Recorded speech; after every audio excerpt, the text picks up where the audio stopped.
여러분 안녕하세요. 궁금해요의 혜은입니다. 오늘 영상은 제가 또 30대잖아요. 근데 30대에 제가 이직을 2번이나 했거든요. 그것도 면접을 한 번에 통과해서 이직을 한 케이스이기 때문에 면접에서 100% 내 모습을 보여주고 나올 수 있는 방법에 대해서 좀 약간 공유를 하려고 영상을 켰습니다. 사실 30대 하면은 회사를 이직하기도 뭔가 내가 좀 경쟁이 떨어지나 아니면 내가 갖고 있는 걸 다 보여줄 수 있을까라는 고민을 가진 분 되게 많으실 것 같아요. 저도 물론 그랬거든요. 그래서 저 같은 경우에는 일단 면접까지 갔다는 건 내가 어느 정도의 그런 경력과 어느 정도의 나의 그런 스킬, 자질을 좀 인증을. 그래서 면접을 갔을 때 내가 갖고 있는 걸 100% 보여주고 나오는 게 굉장히 중요합니다. 그래서 저 같은 경우에는 일단 면접까지 갔을 때 예상 질문을 다 뽑아서 그걸 만들었어요.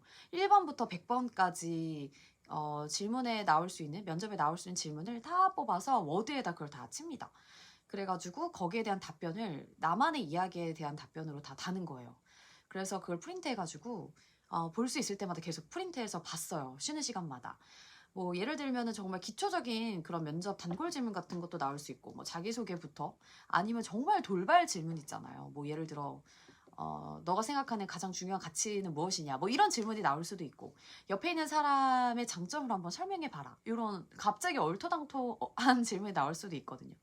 그런 질문들을 카테고리별로 뽑아가지고 1번부터 뭐 30번까지는 개인 질문, 30부터 50번까지는 회사에 관한 질문, 50번부터 100번까지는 정말 약간 특이한 질문, 이런 식으로 카테고리를 뽑아서 거기에 대한 답변을 일일이 다 달았어요. 그거를 대답을 쓰는 기간, 그 대답을 고민하는 게 정말 힘들었거든요. 답이 있는 게 아니잖아요. 그리고 나에 대한 이야기를 풀어서 해야 되는 거잖아요. 그래서 그 과정을 하면서 저에 대해서 저는 굉장히 많이 알았고, 면접에 갔을 때 좀 더 나를 더 잘 보여줄 수 있고, 돌발 질문이 왔을 때 거기서 변형해서 답변을 하면 사실 못할 대답이 없거든요. 저는 실제로 거기에 대해서 되게 덕을 많이 받고, 면접을 볼 때도 제가 갖고 있는 예상 질문, 그런 약간 비법 노트죠. 비법 노트 100개 안에서 질문이 거의 다 나왔어요. 그래서 와, 이 질문이 나오네? 그때 내가 대답 이렇게 하면 되겠다.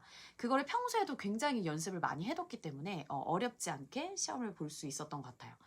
두 번째 같은 경우에는 그 회사에 대해서 좀 빠삭하게 사전 정보를 알아가는 게 굉장히 중요합니다.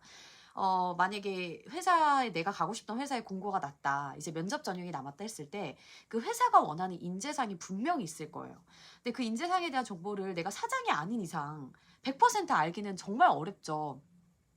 저도 그게 제일 어려운 부분이었는데, 뭐 발품을 팔거나 그 회사에 이미 재직하고 있는 분께 좀 조언을 구하거나, 아니면 아는 분을 통해서 그 회사에 대한 정보를 알거나, 아니면 요즘 인터넷에 그런 약간 커뮤니티도 되게 잘 돼 있잖아요. 거기 가서 그 회사에 대해서 요즘 필요한 인재에 대한 좀 답안을 얻어서 그 인재에 맞게 나를 스스로를 개조를 시키는 거예요.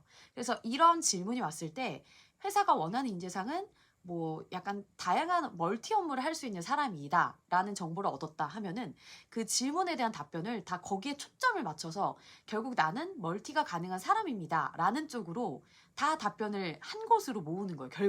결국 이 지원자는 이런 유형이네 라는 게 이 꼴이 성립되도록 그 답변을 모아가는 게 중요합니다. 근데 그게 억지로 하나의 답변만 튀면은 좀 이상하기 때문에 그걸 평소에 생각을 굉장히 많이 하고 거기에 공들여서 내 답변을 하나하나 준비해가는 게 굉장히 중요한 절차예요. 그래서 저는 그 회사에 대한 사전 정보를 정말 최대한 내가 알 수 있는 대로 알고 거기에 맞는 답변을 맞춰서 준비해가는 게 정말 그 면접에서 내가 100%, 120%내 모습을 보여줄 수 있는 방법이라는 생각을 했고요. 실제로 저는 그렇게 준비를 해서 면접에 합격을 했기 때문에 말씀을 드리는 겁니다. 그리고 마지막은 어떻게 보면 이게 제일 중요할 수 있어요. 기싸움에서 밀리시면 안 됩니다.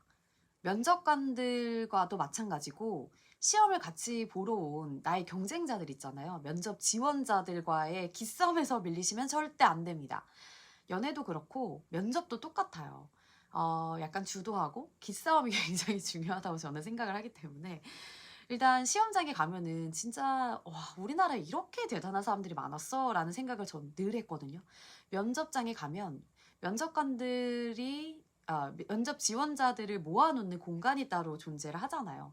거기 가면은 정말 우리나라에 이렇게 뛰어난 사람들이 많았구나. 역시 우리나라는 인재가 정말 많아라는 생각이 들 정도로 정말 다양하신 분들이 오더라고요. 근데 저는 그분들을 보고 있으면 제가 굉장히 좀 작아지는 느낌이 들고 뭔가 나의 단점이 그날따라 좀 부각되는 것 같고 내가 하려던 대답도 갑자기 생각이 안 날 것만 같은 그런 기분을 많이 느꼈거든요. 그래서 면접자들과의 경쟁에서 기싸움에서 밀리지 않기 위해서 저는 그들을 잘 보지 않았어요. 일부러 그들과 같이 있는 시간을 최소화하려고 했고 한 곳에 모여있을 때 약간 화장실을 좀 가 있는다거나 아니면 진짜 에어팟을 끼고 진짜 노이즈 캔슬링 해서 내가 가져온 그런 자료 같은 거 보면서 나한테만 오롯이 집중한다거나 그들을 신경 안 쓰기 위해서 정말 노력했어요. 왜냐면 거기서 기가 밀리고 한번 그렇게 패배감 같은 게 들게 되면은 면접장에 들어갔을 때 다대일 면접을 하면 그들과 같이 모으는 거고 1대1 경쟁을 해도 어쨌든 그들이 계속 내 뒤에 있다는 생각을 하면 저는 그게 안 되더라고요. 약간 말린다고 하죠.